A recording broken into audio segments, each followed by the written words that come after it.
Assalamualaikum warahmatullahi wabarakatuh. Jumpa kembali dengan Suasana Pedesaan Indonesia, dan tentunya seperti biasa kita selalu saja mereview keindahan-keindahan alam pedesaan, wisata-wisata yang ada di desa, dan juga berita-berita dari desa. Nah, teman-teman, ya, seperti biasa kalau di desa tentu kita tidak terlepas daripada keindahan alamnya, begitu juga dengan kehidupan masyarakatnya yang mayoritasnya bertani. Sekarang kita berada di sebuah perkebunan Jepang atau labu siam. Jadi di sini kami ingin berbagi trik, ya, atau cara untuk bagaimana kita mendapatkan hasil labu siam atau Jepang bisa menghasilkan secara maksimal. Yang pertama, langkah yang mesti juga kita lakukan adalah yaitu dengan cara membuang daun. Jadi daunnya yang seperti ini, yang sudah mati-mati seperti itu kita buang. Tujuannya apa? Tujuannya agar cahaya matahari itu masuk ke dalam naungan ini. Jadi itu juga mencegah daripada jamur batang dan juga banyaknya lalat buah. Nah, juga selain itu kita harus melakukan hal seperti ini, yaitu kalau kita lihat ada batang dari labu siam kita yang sudah mati, itu biasanya disebabkan ada yang disebabkan oleh jamur, dan selain itu juga ada penyakitnya pecah batang seperti yang ini, teman, kalau bisa teman lihat. Ini mungkin sedikit gelap tuh. Jadi batangnya itu pecah, dan kemudian nanti sampai ke ujung itu dia akan mati, atau setidaknya nanti nutrisi untuk buah seperti ini juga itu nanti tidak akan maksimal, jadi buahnya kurang bagus. Jadi yang kita lakukan adalah mungkin di tempat yang seperti ini, yang sudah mati seperti ini kita potong. Ini kita potong seperti ini, teman, ya. Dan ini kita buang. Jadi kita buang, tujuannya apa?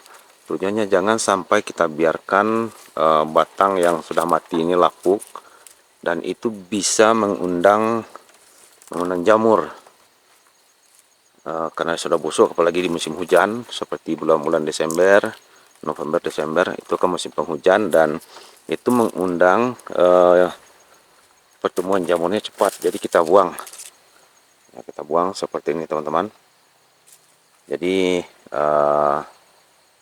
kita tinggalkan hanya yang betul-betul bisa berbuah dengan baik, atau batangnya yang sehat, itu yang kita tinggalkan.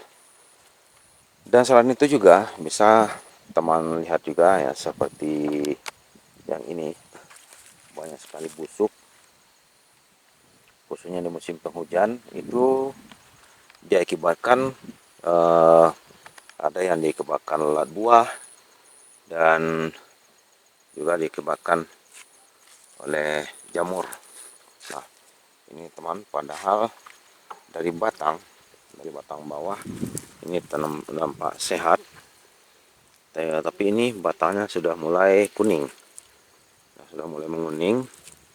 Ini biasanya akibat dari busuk pangkal, ya, busuk pangkal buah. Jadi ini harus kita buang juga nantinya, karena sampai ke ujung itu batang itu sudah tidak sehat.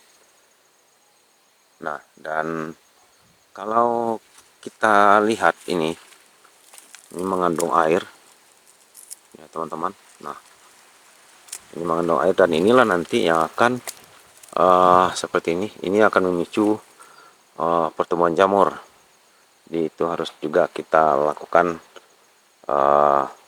perawatan atau kita buang. Selain itu juga di sini kami akan berbagi buat teman-teman semua bagaimana cara mengatasi lalat buah. Itu hanya dengan modal yang murah kita bisa mengatasi lalat buah seperti ini. Jadi tempat ini adalah kami lakukan perangkap lalat buah. Dan di sini kami melakukan ada 2 metode untuk perangkap lalat buah ini. Nah, bagaimana caranya ya nanti teman-teman ikuti terus video ini. Jangan lupa di like, di subscribe juga. Dan juga bagi para petani Jepang, Talabusiam, silahkan juga berbagi di kolom komentar, karena di sini kita hanya berbagi cara agar petani Indonesia bisa menjadi sejahtera.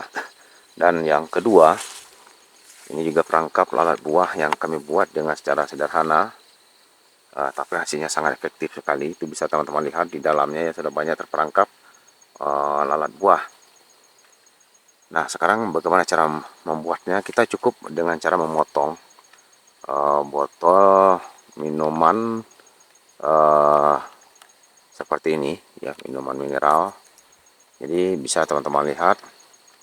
Jadi potongan yang satunya lagi kita masukkan di dalam. Jadi seperti itu. Dan nanti di dalamnya ada kita beri obat, yaitu pemancing, karena di sini juga lalat buah ini biasanya yang rusak, yaitu lalat buah yang jantan. Jadi dengan kita beri kimia tersebut, itu kimianya akan, yang mungkin bisa teman lihat, itu kimia itu akan bau, mengeluarkan bau lalat buah betina. Jadi si penjantan itu akan masuk ke dalam, dan sifat daripada lalat buah ini di saat dia akan terbang, dia bukan langsung ke arah sini, tetapi dia akan naik ke atas. Tapi karena ada masuk bisa, dia nanti tidak bisa lagi keluar, dan lama-kelamaan dia akan mati di dalam. Itu salah satu perangkap lalat buah yang kita bikin untuk mengatasi sama lalat buah. Dan kalau yang ini kita cuman bikin dengan juga masih dengan botol bekas. Botol bekas tersebut di dalam kita lapisi dengan, kalau ada yang punya cat silahkan dicat, tapi kami cuma pergunakan plastik warna merah, atau bisa juga kita pergunakan plastik warna oranye, pokoknya warna yang mencolok. Kemudian kita beri lem ya, ini kita tempeli lem dengan seperti ini teman-teman ya, kita kasih lem tikus. Jadi kenapa lem tikus? Karena lem tikus ini dia sangat tahan terhadap cahaya, baik itu panas ataupun kena air. Jadi kemudian karena sifat lalat buah ini merupakan dia sangat suka sekali dengan warna-warna yang mencolok seperti merah, kuning, jadi dia akan datang dan hinggap tinggal terjerat di lem yang kita buat tadi. Jadi itulah hasilnya sangat efektif sekali, sangat manjur sekali untuk mencegah tanaman dari ancaman lalat buah, baik itu mungkin Jepang ataupun juga tanaman-tanaman lain. Mungkin ini bisa teman-teman lakukan untuk menjaga tanamannya dari lalat buah. Oke teman, ini kalau ini ada yang satu lagi di bagian ini sudah banyak sekali terperangkap, karena ini sudah kami pasang 2 hari sebelum ini. Nah seperti ini lebih jelas semakin ya teman-teman. Nah tuh teman-teman ya, jadi bekas botol minuman, kemudian kita kasih lem, dan lalat buah itu akan berkumpul seperti ini. Lalat buahnya akan berkumpul dan akan lengket di botol yang sudah kita kasih lem tadi. Hanya sederhana teman-teman, tetapi hasilnya sangat membantu sekali kepada kita petani. Jadi yang pertama tadi yaitu kita buang seperti ini, karena kalau di musim hujan ini ya teman-teman, ini sudah mulai juga mati. Dan ini kita pangkas ya, kita potong seperti ini, kita potong dan kita buang. karena ini sangat fatal ya. Kalau kita biarkan nanti dia melapuk dan nanti di situ akan tumbuh jamur, dan jamur itu akan merusak batang yang lainnya. Baik, demikian teman-teman perjumpaan kita kali ini. Semoga saja video ini bermanfaat, dan jangan lupa di like, di subscribe, dibagikan juga kepada teman-teman kita petani lainnya. Semoga saja video ini bisa memberikan manfaat kepada kita bersama. Tetap sejahtera petani Indonesia. Assalamualaikum warahmatullahi wabarakatuh.